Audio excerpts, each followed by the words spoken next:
You've just seen her performing live at Glastonbury 2010, and right now Shakira is here with me on BBC Three. Thank you so much for joining us. How are you? Thank you so much for having me. Yeah, no problem at all. No problem at all. Now, I'm not going to lie. Every band that we get on here to watch their performance and have a chat with us as well, always react in a very different way. It was incredible. Dizzy Rascal was sort of sat here looking at himself like that.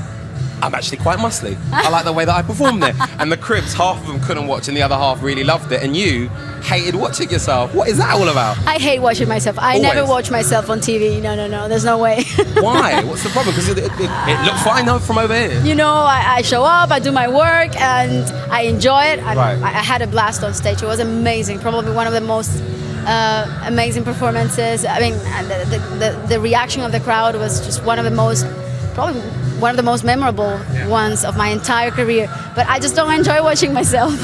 Well, this is your first time here at Glastonbury, right? My first time, I mean, it's an absolutely huge event. It's so impressive. What's it feel like to be a part of something like this? I mean, look at that. I just performed in Madrid, in Rock in Rio, in front of 85,000 people.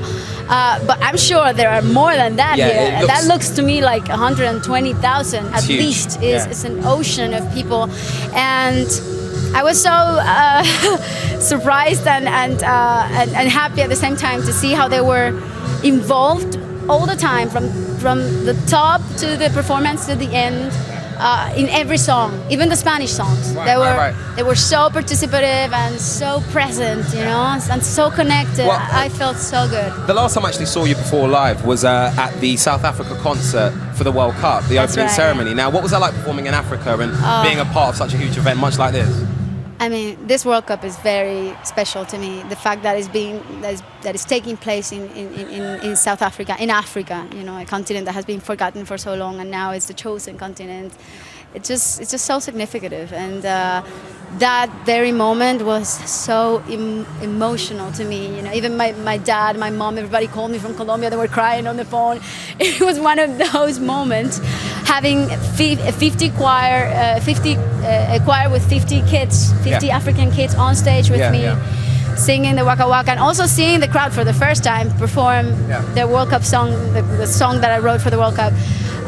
It was just one of pretty those emotional, right? Things. Now, you guys may not actually know this, but me and Shakira were having a chat during that performance, and you are a huge football fan. And, huge now. Yeah, exactly. And you've been into this World Cup the entire way through, right? Yeah. So what's your predictions for the quarterfinals? Have you narrowed it down? Who are your four that you'd like to be in the don't be like that. Oh, come on. I have to be democratic. If Colombia was playing, I would have to support Colombia, but the guys are back home, so I have to be very democratic. But I'm very happy that England made it to the last 16 because it's the right thing to say here, definitely. No, you know what? It's not because it's the right thing to say, but you know, you guys invented football. I mean, it would be so weird. In theory, we should be a lot better, really. But you guys, you have to be there, otherwise the World Cup wouldn't be the World Cup, you know? Yeah, exactly. Right?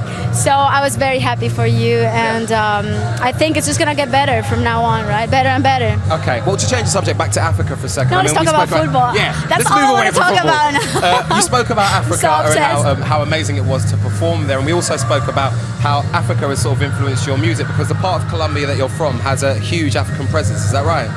Yeah, that's right. I was born and raised in a coastal area in Colombia, and you know, there are cities in Colombia where, and little towns, I would say, where people only speak African dialects. That's how tight and how linked our culture is to the African culture, you know. Right. And the music that shaped my artistry also is I think is the music that has been influenced by the African music. I mean, Africa is the mother of so many genres, right? Yeah. And in so many ways, Africa has shaped the way I dance, the way I feel music, the way I interpret it. It's funny you should say that, because I also asked you about, during the performance, your belly dancing and where it all comes from. And I read somewhere that you taught yourself how to belly dance by flipping a coin on your stomach. So, has anyone got a coin? Anyone?